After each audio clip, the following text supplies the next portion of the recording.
الحمد لله وكفى وسلام على عباده الذين اصطفى أما بعد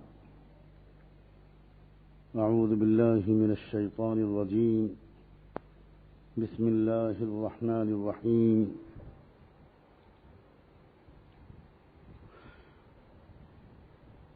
من عمل صالحا منكم من ذكر أو أنثى وهو مؤمن فلنحيينه حياة طيبة. وقال الله تعالى في مقام آخر: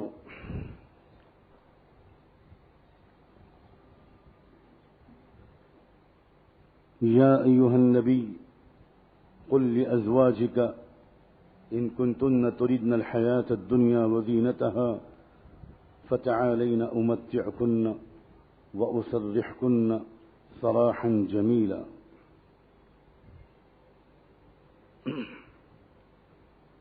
سبحان ربك رب العزة عما يصفون وسلام على المرسلين والحمد لله رب العالمين.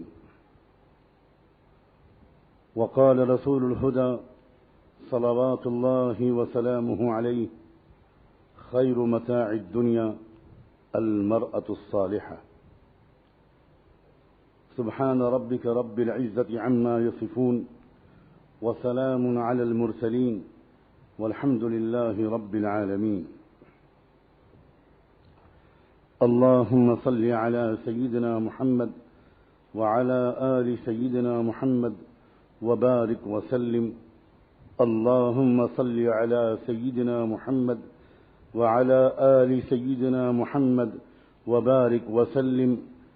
اللهم صل على سيدنا محمد وعلى آل سيدنا محمد وبارك وسلم.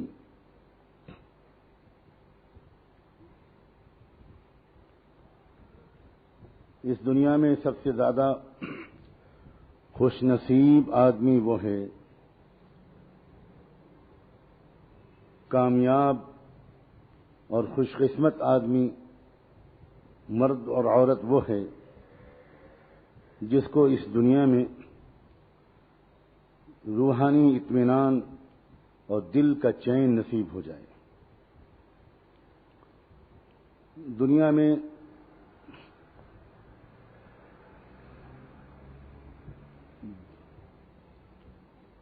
دوسری نعمتیں تو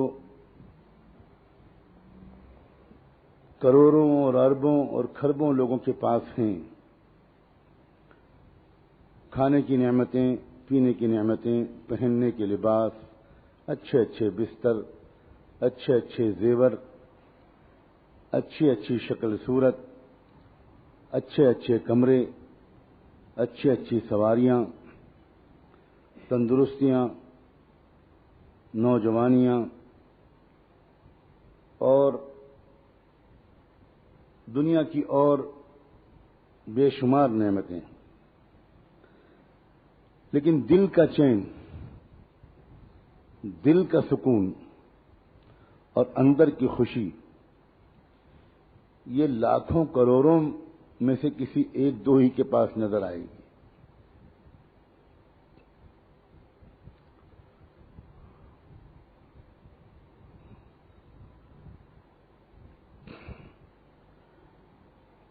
آخر اس کی وجہ کیا ہے؟ پہلے زمانے کے مقابلے میں آرام کے اسباب بہت بڑھ گئے ہیں.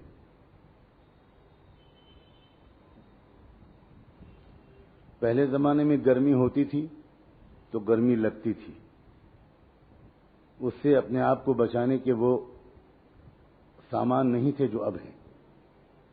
سردی ہوتی تھی تو سردی جم کے لگتی تھی، اس سے اپنے آپ کو بچانے کے وہ اسباب نہیں تھے. پیدل چلنا پڑتا تھا، جانوروں پر سوار ہونا پڑتا تھا، ہفتوں لگ جاتے تھے منزل پہ پہنچنے میں.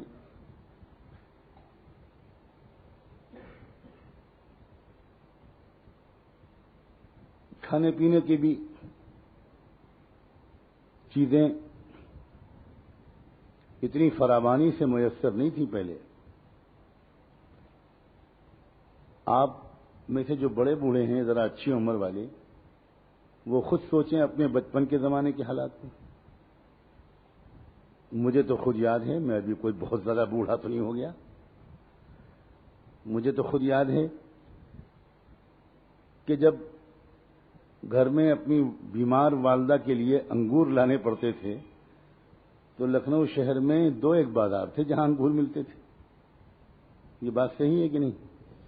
اتنی فراوانی سے انگور پیدا ہوتا تھا جتنا اب بیماروں کے لیے انگور لانا پڑتا تھا ڈھونڈ کر. انگور تو انگور، انڈے اتنے ملتے تھے جتنے ہم ملتے. نعمتیں جتنی اس وقت پیداوار بڑھی ہوئی ہے، کبھی تاریخ میں اتنی پیداوار نہیں بڑھی ہوئی تھی. سیب عام آدمی تو کھا ہی نہیں سکتا تھا.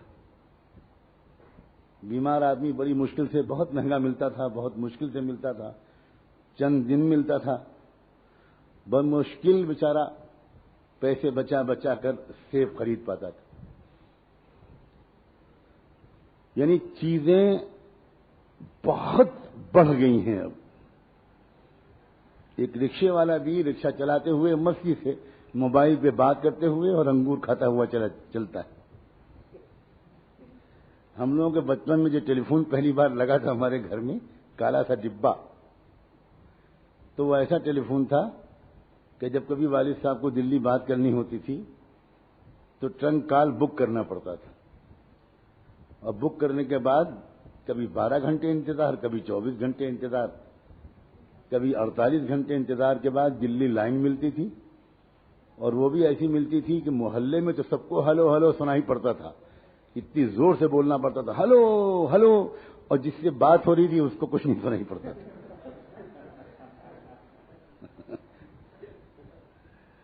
کاریں ایسی ہوتی تھیں کہ بقول شوکت تھانوی کے کہ ہارن کے سوا سب بجتا تھا.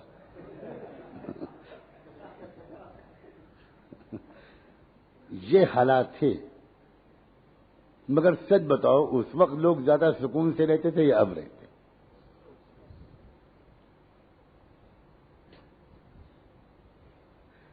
آپس میں محبتیں اس وقت زیادہ تھیں یا اب رہتے؟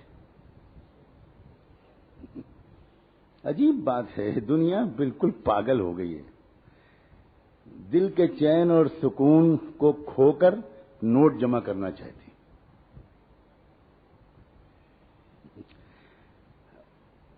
جو چیز بندے تلاش کرتے ہیں اللہ تعالیٰ اسی کو پیداوار بڑھا دیتے ہیں. تم دل کا چین ڈھونڈتے ہی نہیں ہو، تم نوٹ ڈھونڈتے ہو. لو کماؤ، خوب بڑھیا کھاؤ، خوب کھاؤ. پہلے زمانے میں زیادہ کھانے کے نتیجے میں بیماریاں اتنی پیدا ہوتی تھیں. اس زمانے میں بیماریاں جو پیدا ہو رہی ہیں وہ کم کھانے کے نتیجے میں ہیں یا زیادہ کھانے کے نتیجے میں؟ ڈاکٹر سب سے پہلے بتاتا ہے کہ ذرا ڈائٹ کنٹرول کیجئے، ذرا کچھ کم کھائیے. روٹی کھائیے تو چاول نہیں کھائیے، چاول کھائیے تو روٹی مت کھائیے. یہ سب کیا ہو رہا ہے؟ عورتوں اور بہنوں ذرا غور سے سنو، غور سے سمجھنے کی کوشش کرو. اصل میں دل کا چین اور سکون اللہ تعالی نے ان چیزوں میں نہیں رکھا ہے. یہ چیزیں انسان کے جسم کی ضرورتیں ہیں. جسم کی ضرورت ہونا الگ چیز ہے اور دل کے چین کا سبب بننا الگ چیز ہے. دل کا چین، ایک مطمئن زندگی، ایک خوش زندگی بالکل کسی اور چیز میں. اللہ تعالیٰ نے وہ آیت جو میں نے ابھی پڑھی تھی اس میں وہی تو بتایا ہے، من عمل صالحا منکم من ذکر او انثى وهو مؤمن فلنحيينه حیاتا طیبۃ، کہ جو شخص تم میں سے ایک ایمان کی کیفیت کے ساتھ اچھی زندگی گزارے گا، عمل اچھے کرے گا، اس کا کردار اچھا ہوگا، اس کے اعمال اچھے ہوں گے، تو اللہ تعالیٰ فرماتے ہیں کہ میرا پکا وعدہ ہے کہ اس کو بہت پاکیزہ بڑی چین سکون والی زندگی اس دنیا میں عطا کروں گا. آیت کے اگلے حصے میں آخرت کے انعام کا تذکرہ ہے. وَلَنَجْزِيَنَّهُمْ أَجْرَهُمْ بِأَحْسَنِ مَا كَانُوا يَعْمَلُونَ. لیکن میں آخرت کے تذکرے والی آیت کے حصے کو میں نے نہیں پڑھا. میں نے دنیا میں جو چین و سکون کے تذکرے والا آیت کا حصہ ہے اسی پر میں رک گیا. شاید اس کی وجہ یہ ہے کہ آج کل ہمارے دل و دماغ پر دنیا اتنی سوار ہے کہ خالی آخرت کے تذکرے کی امید پر زندگیوں کو ہم بدل ہی نہیں رہے ہیں.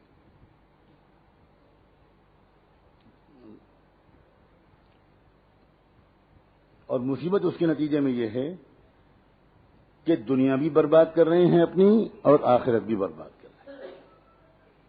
دونوں جگہ ناکام.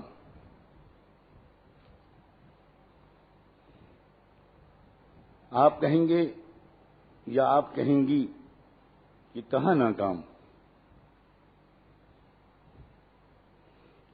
لیکن چیزوں کا حال تو میں نے ابھی ہلکا سا اشارہ کر دیا کہ چیزیں کھانے پینے، اچھے پہننے، نعمتیں، یہ سب اللہ کی نعمتیں ہیں. اللہ بہت محتاج ہیں ہم سب ان نعمتوں کے بھی. لیکن دل کا چین، دل کا سکون کا تعلق ان نعمتوں سے نہیں ہے. یہ نعمتیں ہیں اور اگر دل کی کیفیت ٹھیک ہے اور بندے اور بندی کی زندگی گزارنے کا طریقہ ٹھیک ہے تو اس کو سکون ملے گا. اور یہ نعمتیں نہیں ہوں یا کم ہوں، بہت کم ہوں، مگر دل کی کیفیت بالکل ٹھیک ہو تو پھر بندے اور بندی کو بھرپور چین و سکون ملے گا.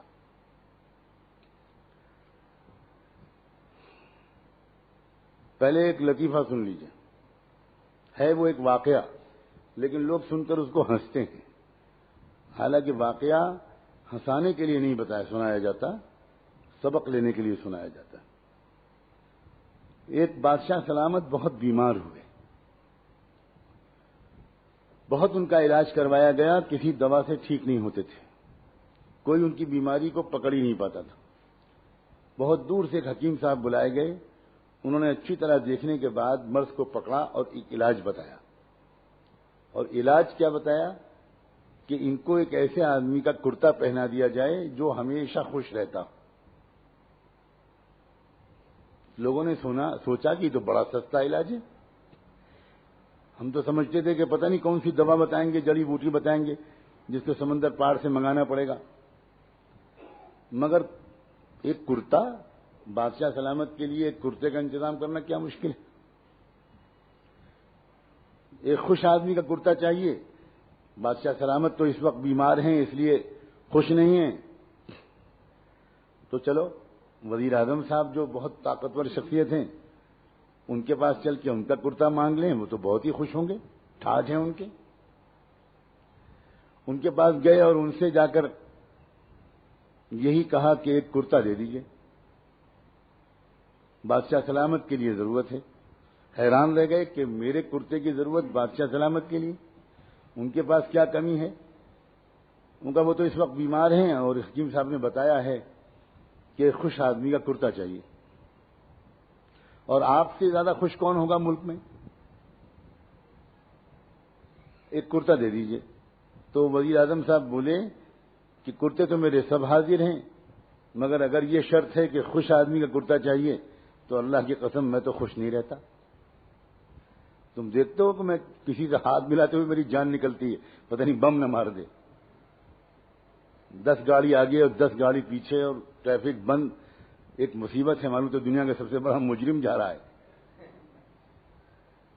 نہ مل سکتا ہوں، نہ ہنس سکتا ہوں، نہ بول سکتا ہوں، نہ شاپنگ کر سکتا ہوں. ایک عجیب قید با عزت میں رہتا ہوں ہمیشہ. میں کہاں خوش رہتا ہوں؟ میرے پاس کرتے بہت ہیں، کرتے سب حاضر ہیں، لیکن میں خوش نہیں رہتا. اچھا بھائی، اور کسی کے پاس چلتے ہیں. تو جو کابینہ کے اور وزیر تھے، نمبر 2 کے وزیر اور نمبر 3 کے وزیر اور نمبر 4 کے وزیر، سب کے پاس گئے اور سب سے کرتے مانگے اور سب نے ایک ہی جواب دیا، کرتے سب حاضر ہیں مگر میں خوش نہیں رہتا۔ لوگوں نے سوچا کہ چھوڑو ان لوگوں کو، اب چلو بڑے بڑے مالداروں کے پاس۔ ایک سے ایک مالدار کے پاس گئے اور ان سے جا کر یہی کہا تو سب نے کہا کہ سب کچھ حاضر ہے مگر بھئی اگر یہ شرط ہے کہ بہت خوش آدمی کا کرتا چاہیے تو میری بیوی سے پوچھو میں خوش رہتا ہوں، وہ تو بتائے گی تم کو، وہ کہے گی باقی یہی چیز نہیں ہے میرے گھر میں، باقی سب ہے۔ ہر کمرے میں ٹی وی بھی ہے، ہر کمرے میں فریج بھی ہے، باتھ روم میں بھی موبائل لگا ہے، سب جگہ اے سی ہے، مگر خوشی کو ترستی ہوں۔ بڑی مصیبت میں جان آ گئی۔ لوگ سمجھے تھے کہ ایک کرتا اتنا آسان کام، اور پورے ملک کے امیروں اور وزیروں کے چکر لگ گئے، کہیں کرتا ہی نہیں مل رہا ہے۔ طے یہ ہوا کہ چھوڑو اب، ہٹاؤ امیروں کو بھی چھوڑو، اب غریبوں میں چلو، اب دیہاتوں میں چلو۔ کئی ٹیمیں بنا دی گئی ہیں، پورے ملک کے دیہاتوں میں کھیتوں میں گھومنے لگی بیچاری، ایک ایک غریب کو دیکھنے کے لیے، اس سے کرتا مانگنے کے لیے۔ چلتے چلتے ہفتوں مہینوں کے بعد ایک کسان نظر آیا جو پانی پیر میں ٹانگیں پانی میں لٹکائے ہوئے، دھوتی باندھے ہوئے نہا رہا تھا اور خوب مست تھا، خوب گانے گا رہا تھا، پانی نکال نکال کے اپنے اوپر ڈالتا، گاتا اور ہنستا۔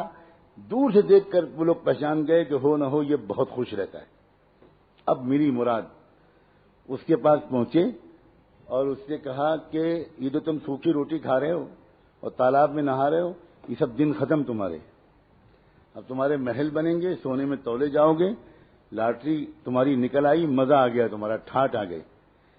وہ کہنے لگا کہ یہ سب کیا بک رہے ہو، کیسے ملے گا یہ سب؟ تو ان لوگوں نے کہا کہ تمہاری قسمت بس کیا بتائیں کیسی بڑھیا ہے، بادشاہ سلامت کو ایک خوش آدمی کرتا چاہیے اور ہم لوگوں کو یقین ہے کہ تم بہت خوش رہتے ہو، کرتا ہمیں دے دو۔ کہنے لگا بچوں یہ تو بالکل ٹھیک ہے کہ میں ہمیشہ خوش رہتا ہوں، مگر کرتا تو میرے پاس ہے نہیں۔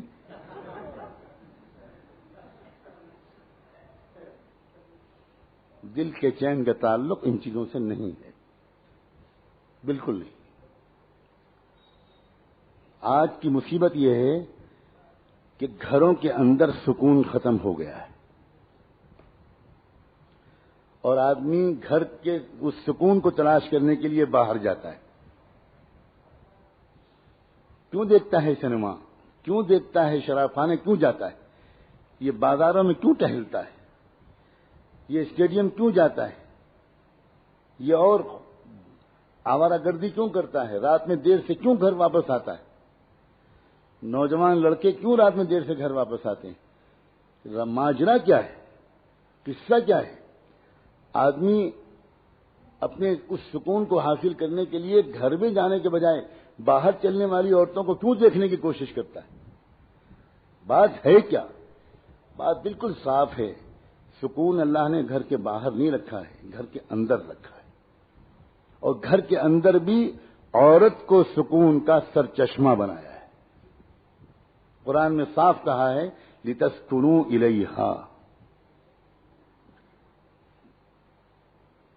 اللہ تعالیٰ نے عجیب و غریب بات ہے، صاف یہ نہیں کہا عورتوں سے کہ عورتوں ہم نے مردوں کو اس لیے بنایا ہے اور تمہارے اور مردوں کے درمیان محبت کا اور وفا کا رشتہ ایسا قائم کیا ہے کہ تم کو ان سے سکون ملے، بلکہ مردوں کو مخاطب کر کے کہا ہے کہ اللہ تعالیٰ نے نظام ایسا بنایا کہ تم مردوں کو اپنی عورتوں سے سکون ملے۔ یہ جو گھر کے اندر کے سکون کی کا خاتمہ ہے، اس نے پوری دنیا میں کروڑوں بیماریاں پھیلائی ہیں، کروڑوں جرائم پھیلائے ہیں، پوری دنیا کا لا اینڈ آرڈر تباہ کیا ہے، صلاحیتیں برباد کی ہیں، آنکھیں گندی کی ہیں، ریسورسز کو ویسٹ کیا ہے، قوموں اور تہذیبوں کو برباد کیا ہے، اور کیا کیا دور رس نتیجے ہیں اس کے۔ اگر میں خالی نتیجے ہی گناتا پھروں تو اثر کی اذان ہو جائے گی۔ صرف ایک چیز کی وجہ سے، گھر کے اندر سکون کی کمی۔ گھر کے اندر سکون کیسے آتا تھا، کیسے آئے گا، بس یہی ہے اس وقت کی مجلس کا موضوع.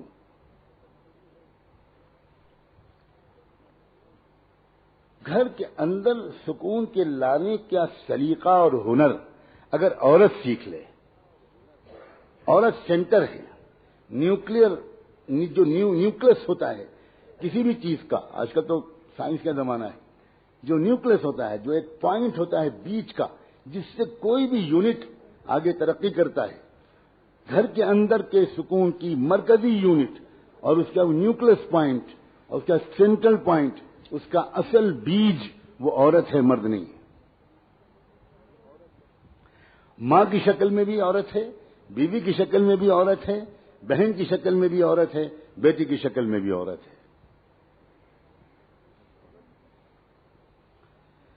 بس یہ عورت اب سکون کے دینے کا سلیقہ سیکھ لے تو وہ گھر جنت معلوم، وہ جھوپڑی جنت معلوم، وہ چھپر جنت معلوم ہو جس گھر کے اندر کی عورت کو سکون دینے کا سلیقہ.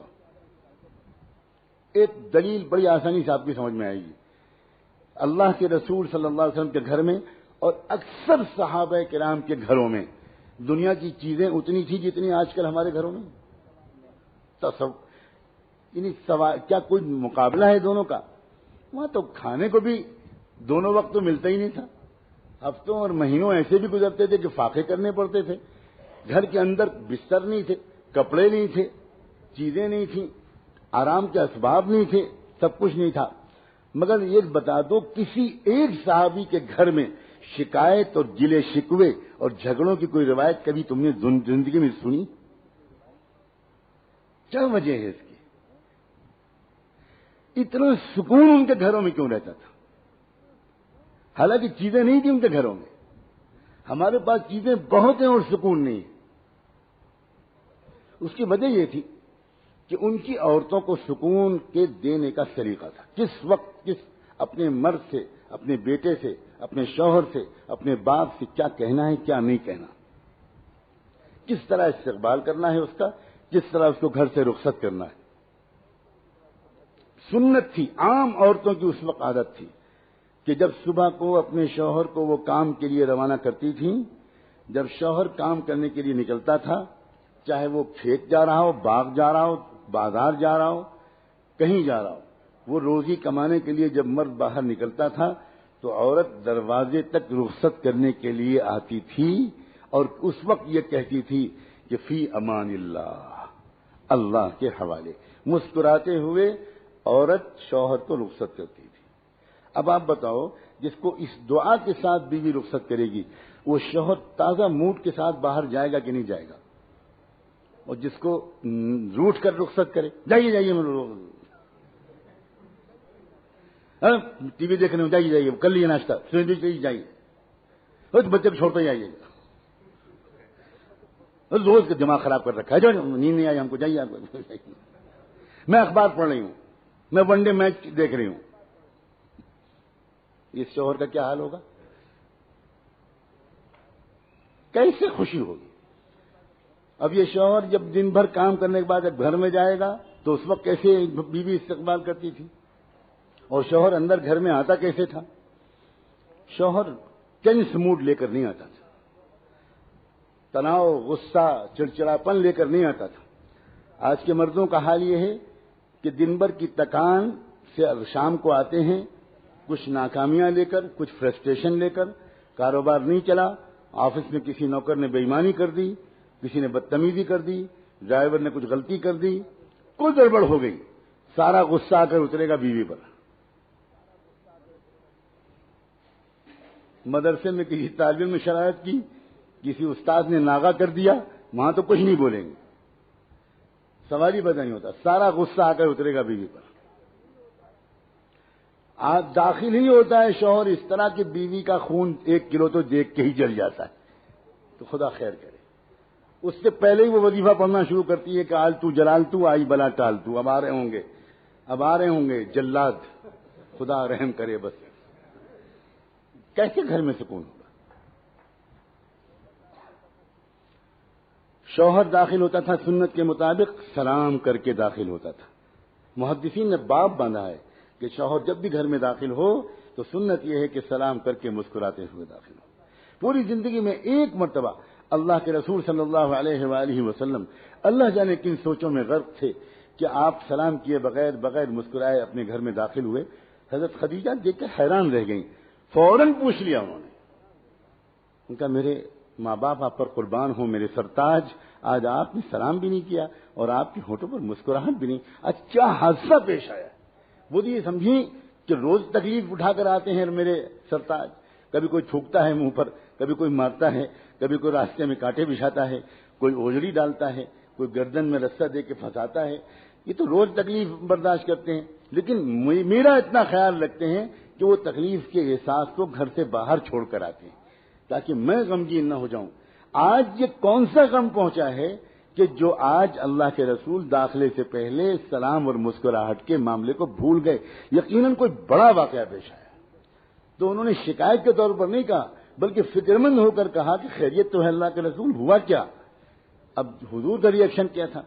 ایک دم سے الٹے قدم آپ گھر سے باہر چلے گئے اور پھر واپس آئے، مسکرائے کر آئے، سلام کر کے آئے، اور اس وقت یہ کہا کہ خدیجہ اللہ تم کو خوش رکھے، ایک بہت بڑے ثواب سے تم نے مجھ کو آج محروم ہونے سے بچا لیا. اب بتاؤ ایسے گھر میں سکون ہوگا کہ نہیں ہوگا؟ ایک بیوی تھی، ایک صحابی تھے، مزدوری کرتے تھے، غریب آدمی تھے. صبح کو نکلے، دن بھر مزدوری کا کام تلاش کیا، کوئی کام نہیں ملا، شام کو خالی ہاتھ گھر واپس آ گئے. گھر میں کچھ کھانے کو تھا نہیں، دونوں میاں بیوی بھوکے سو گئے. کہہ دینا بہت آسان ہے، اللہ نہ کرے ہم پر کبھی فاقہ پڑے. فاقہ، آدمی کو چائے نہیں ملتی تو دماغ خراب ہو جاتا ہے.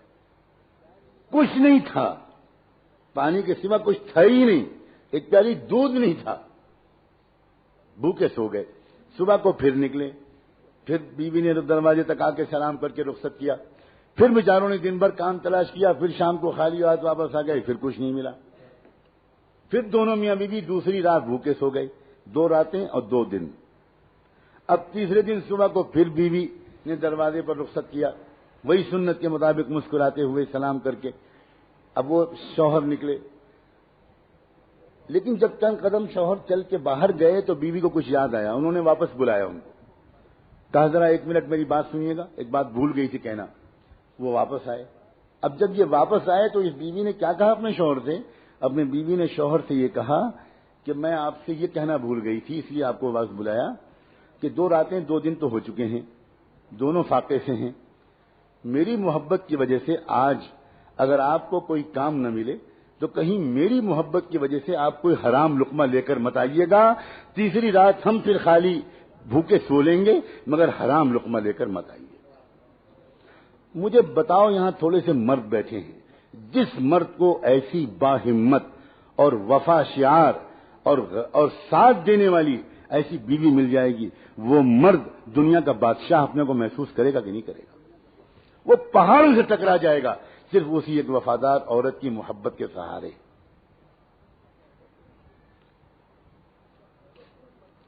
آج تو خوش کرتے کرتے مردوں کی جان نکلی جا رہی، کمر ٹیڑھی ہوئی جا رہی، اوور ٹائم کر رہے ہیں، نمازیں چھوڑ رہے ہیں، پھر بھی بیوی خوش نہیں ہوتی اور مرد پریشان رہتا ہے کہ میں کیسے خوش رکھوں تم کو، کروں کیا؟ گھر کے اندر کے سکون کا سرچشمہ وہ عورتیں ہوا کرتی تھی جو یہ کہتی تھی کہ آپ کی صحت مجھے عزیز ہے، آپ زیادہ محنت مت کیجیے، میں چٹائی پر سو لوں گی، پنکھا جھل جھل کے اپنی گرمی کو برداشت کر لوں گی، مگر خدا کے لیے اپنی صحت مت خراب کیجیے.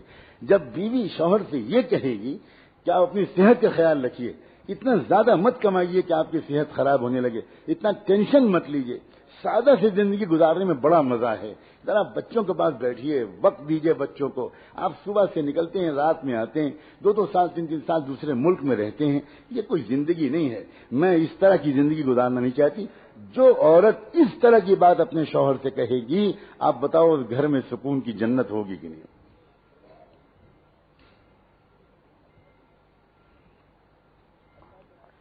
ایک صحابی اللہ کے راستے کے سفر سے واپس آتے ہیں کئی مہینے کے بعد. اب آدمی اپنے گھر واپس آتا ہے، تمنائیں لے کر آتا ہے، ارمان لے کر آتا ہے، خواہشات لے کر آتا ہے، طرح طرح کے خوبصورت خیالات اس کے دل میں ہوتے ہیں. اب وہ آیا گھر میں، بیوی نے خوب اچھا استقبال کیا، خوشیوں کے سارے سامان فراہم کیے، بہت اچھی رات گزری، بہت پیار بھری رات گزری. ایک بچہ تھا، شوہر دیکھ رہا ہے کہ بچہ کہیں نظر نہیں آ رہا، تو تھوڑی دیر کے بعد وہ پوچھتا ہے بیوی سے کہ وہ بیٹا کہاں ہے؟ تو بیوی کہتی ہے کہ وہ بہت آرام سے، بہت سکون سے، مطمئن، کچھ نہیں بتاتی، بھنک نہیں لگنے دیتی. جب رات پوری گزر جاتی ہے پیار بھری، صبح کو بیوی اپنے شوہر سے ایک بات پوچھتی ہے، ایک مسئلہ بتائیے، آپ کے پاس کوئی امانت کسی نے رکھائی ہو اور وہ امانت واپس مانگے تو آپ بتائیے کہ کیا کرنا چاہیے؟ تو وہ کہنے لگے یہ کوئی مسئلہ پوچھنے کا ہے؟ امانت تو ہوتی ہے اس لیے کہ واپس کرنی چاہیے، فوراً واپس کرنا چاہیے، اور واپس مانگنے پر کوئی برا نہیں ماننا چاہیے. تو کہنے لگے بس یہی قصہ ہے، اللہ نے مجھ کو اور آپ کو جو بیٹا دیا تھا امانت کے طور پر، وہ آپ سفر پر تھے، اس کا انتقال ہو گیا، اللہ نے وہ امانت واپس لے لی. میں رات آپ کو بتا دیتی میرے سرتاج، تو آپ کی رات خوشیوں بھری نہ گزرتی. میرے دل سے پوچھئے کہ میں نے کتنا اپنے دل پر پتھر رکھا، ایک ماں ہوں میں، اور آپ آئے تو اس بچے کی یاد نئے سرے سے تازہ ہوئی ہوگی. اب سوچئے، لپٹ کے روتی، شکوے کرتی، شکوے نہ بھی کرتی تو غم کا تو اظہار کرتی، لیکن پوری رات گزر گئی اور بھنک نہیں لگنے دی. صبح کو ہوا، صحابی سناٹے میں آ گئے، حیرت میں رہ گئے کہ یہ بیوی ہے، یہ کیا نعمت ہے، یہ ہے کون؟ کیا میرا نصیب ہے کہ مجھ کو ایسی بیوی مل گئی؟ جب وہ صحابہ خوش ہوتے تھے تو بھاگ کر کس کو خوشخبری سناتے تھے؟ اپنے محبوب محمد مصطفیٰ. پریشان ہوتے تھے تو جا کر کس سے رونا روتے تھے؟ محمد مصطفیٰ صلی اللہ علیہ وسلم. وہ چہرہ ہی ان کا ایسا تھا کہ ان کو دیکھ کر سارے غم بھول جائیں، اور خوشخبری بھی سب سے پہلے انہی کی خدمت میں، اس لیے کہ وہ جانتے تھے جو مل رہا ہے انہی کے قدموں اور دعاؤں کے طفیل مل رہا ہے. بھاگے بھاگے گئے، حضور کو جا کر یہ خبر سنائی اور یہ بتایا کہ آج یہ رات یہ واقعہ پیش آیا، میں اللہ کے راستے میں گیا ہوا تھا، لمبا سفر تھا، واپس آیا، خوشیوں بھری رات گزری. بیٹے کو پوچھا، یہ جواب ملا. صبح کو اس نے بتایا کہ بیٹے کا انتقال ہو چکا ہے.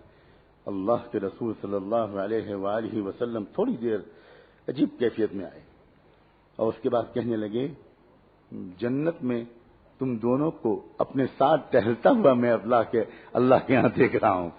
جا کر بیوی کو خوشخبری سناؤ، جا کر بیوی کو خوشخبری سناؤ، میرے ساتھ والی جنت نصیب کر دینے کا اللہ نے آج فیصلہ کر دیا، اور اس سے بہتر خوش نصیب بیٹا تم کو ملے گا، اور نسلوں میں تمہارے بیٹوں میں، تمہاری نسل میں، ہر نسل میں امت کا بہت بڑا عالم پیدا ہوگا. ایک بیوی کے وفا اور اخلاق اور صبر کے نتیجے میں 700 سال تک امت کو جو فقہا اور محدثین ملے ہیں، اس میں ہر زمانے کا سب سے بڑا فقیہ انہی کی اولاد سے ہوتا تھا. یہ ہے برکت. ایک عورت اتنی برکت والی ثابت ہو سکتی ہے. میرے آقا نے یوں ہی کہہ دیا کہ خیر متاع الدنیا المرأة الصالحہ، دنیا کی سب سے قیمتی نعمت، سب سے بڑھیا نعمت ایک نیک بیوی ہے. حضور فرما رہے ہیں المرأة الصالحہ. اور تو آپ اتنی اہم مخلوق ہو، نہ مردوں نے آپ کو پہچانا، نہ آپ نے خود اپنے کو پہچانا. سچی بات ہے. مردوں نے بھی آپ کو کس نگاہ سے دیکھا؟ آپ سے خالی کام نکالے، آپ کو خالی گھر کے کام میں جوت دیا، آپ کو ڈانٹا، آپ کا دل دکھایا، نہ آپ کو ولایت کے راستے پہ چلایا، نہ آپ کو ذکر سکھایا، نہ آپ کو اللہ کی محبت سکھائی، نہ آپ کو تہجد سکھائی، نہ آپ کے اندر اللہ کے رسول کا عشق پیدا کیا، نہ مردوں نے کیا، نہ آپ خود اپنے کو پہچانی. آپ بھی خیر سوائے ہونٹوں اور آنکھوں اور چوڑیوں اور بندوں اسی میں لگی رہتی ہیں، بخالی اسی کے تذکرے، اسی کی تعریف، اسی کی برائی. اور پھر اس کے بعد جب دل آپ کا چھوٹی چیزوں میں الجھتا ہے تو پھر حسد پیدا ہوتا ہے. آپ اس کے کان بھرتی ہیں، اس کے کان بھرتی ہیں، اس کے خلاف شکایت کرتی ہیں، شوہر کو اس کی بہن کے خلاف بھڑکاتی ہیں، شوہر کو اس کی ماں کے خلاف بھڑکاتی ہیں، پھر ساس اور بہو کے جھگڑے کھڑے ہوتے ہیں، پھر نند اور بھاوج کے مسائل کھڑے ہوتے ہیں، اور گھر ایک مہابھارت کا میدان بن جاتا ہے. اور آدمی اس گھر پر لعنت بھیجتا ہے. دیندار آدمی مسجد میں وقت گزارتا ہے، ماگا مارا پھرتا ہے، بھاگا بھاگا پھرتا ہے، اور دنیا سمجھتی ہے کہ دین کا بڑا کام کر رہا ہے، حالانکہ اصل میں شاید بھاگنے کی وجہ یہ ہے کہ اس کے گھر میں سکون نہیں ہے. اور جو دنیا دار آوارہ لوگ ہیں وہ شراب خانوں میں اور جوئے خانوں میں پناہ لیتے ہیں، اور صرف اس لیے کہ گھر کا سکون ندارت تھا، اس لیے سب چوپٹ ہو گیا. اگر میں گنانا شروع کروں، اگر عورتوں کو عقل آ جائے تو مہنگائی کم ہو جائے. آپ کو حیرت ہوگی میری اس بات پر. اللہ کا بہت بڑا کرم ہے کہ یہ عاجز، یہ میں پڑھتا رہتا ہوں، میں پڑھتا رہتا ہوں کہ دنیا میں انڈسٹری کیسے ترقی کرتی ہے، دنیا میں کنزیومر مارکیٹ کے کیا اصول ہیں، دنیا میں کسی چیز کو مارکیٹنگ کرنے کے کیا طریقے ہیں، دنیا میں کسی پروڈکٹ کو بازار میں پھیلانے کے کیا طریقے ہیں. تو پوری دنیا میں جو اس کے ماہرین ہیں وہ بس یہ کہتے ہیں کہ عورتیں بڑی کم عقل ہوتی ہیں. ان کے سامنے ٹی وی پر ہر 10 منٹ کے بعد ایک نیا صوفہ سیٹ، ایک نیا ڈبل بیڈ، ایک نئے پردے لہراتے ہوئے رنگین دکھاؤ. وہ بیوی جو ہے وہ خوشامد کرے گی کہ میرے ایسا ڈبل بیڈ چاہیے، مجھے نہیں اچھا لگ رہا، یہ پرانا پھینکی ہو جائے گا، مجھے یہ چاہیے، مجھے وہ چاہیے، مجھے وہ چاہیے، مجھے وہ چاہیے، مجھے وہ چاہیے، مجھے وہ چاہیے، مجھے یہ چاہیے، مجھے وہ چاہیے. وہ فرمائشیں تمہارا اپنا مال بکے گا، اور نتیجے میں اس کے یہ ہوگا کہ انفلیشن ہوگا، مارکیٹ میں پیسہ زیادہ فلور کر دیا جائے گا، اور وہ سرکولیشن اس کا کم ہوگا، مہنگائی تو بڑھنی ہی بڑھنی. سب چوپٹ ہے، دنیا بھی چوپٹ، آخرت بھی چوپٹ. کاش دین کو لوگ ٹھیک سے سمجھیں. یہ دین صوفی بنانے کے لیے نہیں آیا، یہ دین قبرستان میں صلح دینے کے لیے نہیں آیا. یہ دین اس لیے بھی آیا ہے کہ مارکیٹ میں چیزوں کی قیمتیں کنٹرول میں رہیں. جب تمنائیں کنٹرول میں رہیں گی تو قیمتیں بھی کنٹرول میں رہیں گی. جتنی تمنائیں بڑھیں گی اتنے ہی زیادہ قیمتیں بڑھیں گی.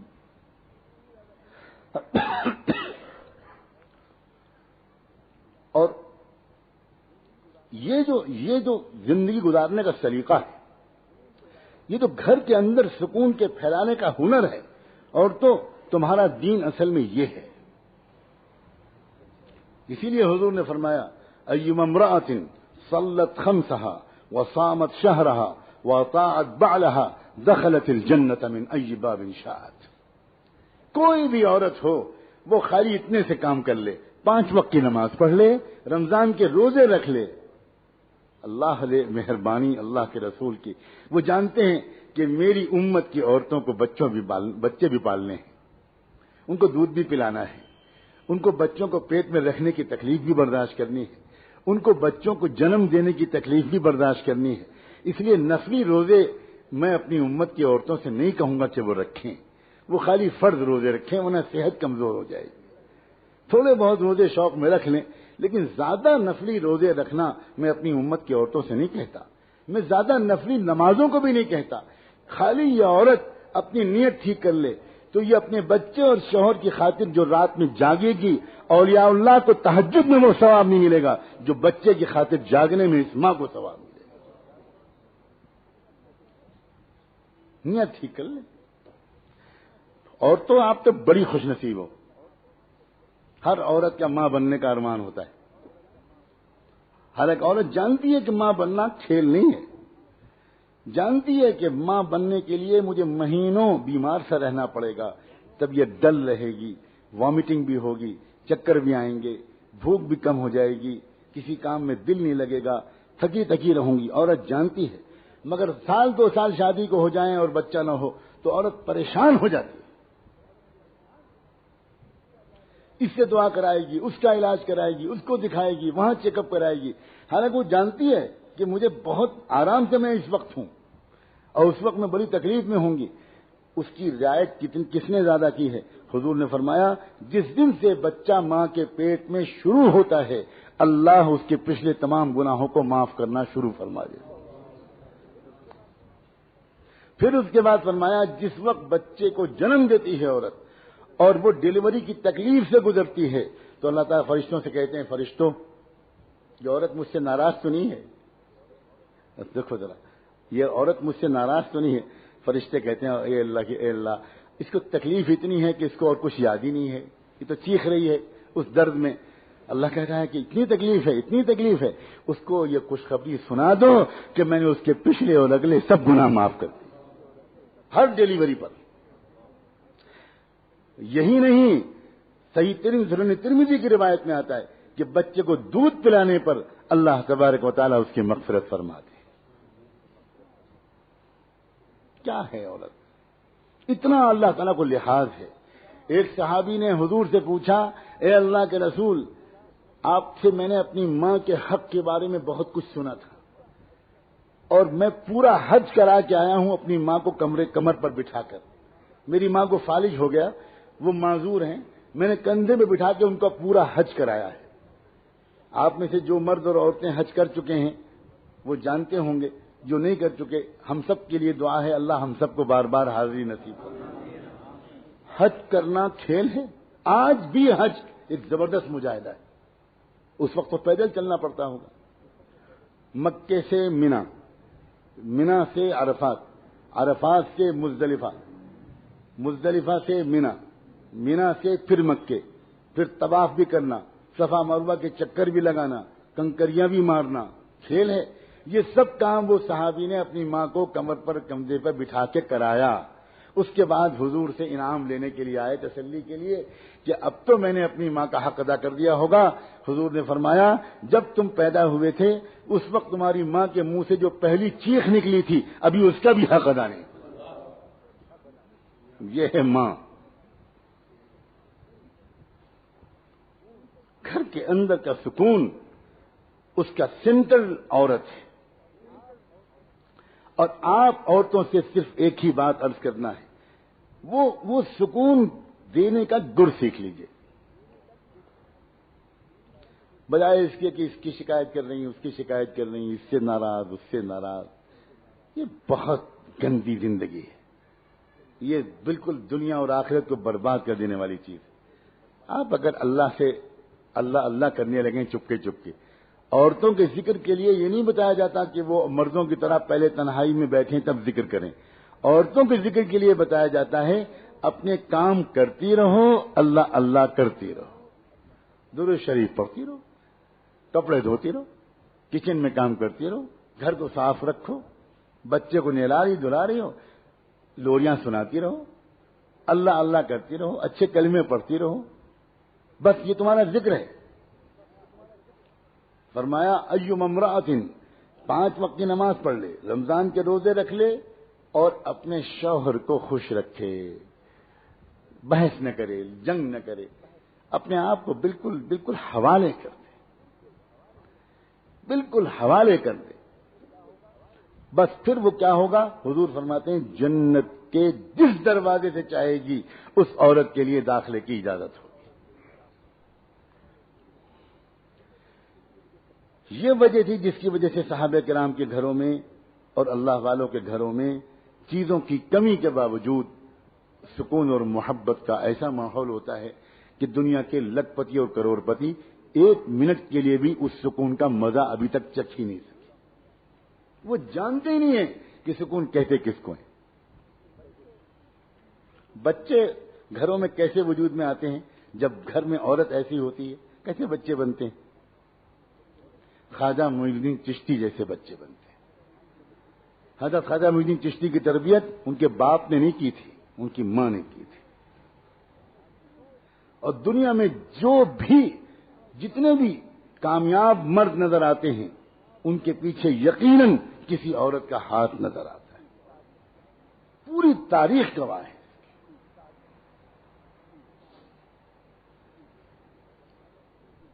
حضرت خواجہ معین الدین چشتی رحمۃ اللہ علیہ ایک سفر پہ گئے ہوئے تھے، واپس آئے بہت خوش واپس آئے، چہرہ خوشیوں سے چمکتا ہوا. سب سے پہلے اپنی ماں کے پاس حاضر ہوئے. یہ بھی ایک سنت کے مطابق طریقہ ہے. میرے گھر میں میری بیوی بھی ہوں گی، بچے بھی ہوں گے اور میری ماں بھی ہوں گی مثلاً. تو جب میں سفر سے واپس آؤں تو بہتر یہ ہے کہ میں پہلے اپنی ماں باپ کی خدمت میں حاضر ہوں، ان کو سلام کروں، ان کی خیریت پوچھوں، چند منٹ ان کے پاس بیٹھوں، اس کے بعد اپنے بچوں کے پاس جاؤں. آج کل کا زمانہ یہ ہے فیشن اس کا. بوڑھے ماں باپ انتظار ہی کرتے رہتے ہیں. صاحبزادے کو فرصت ہی نہیں اپنی بیگم سے اور بچوں سے.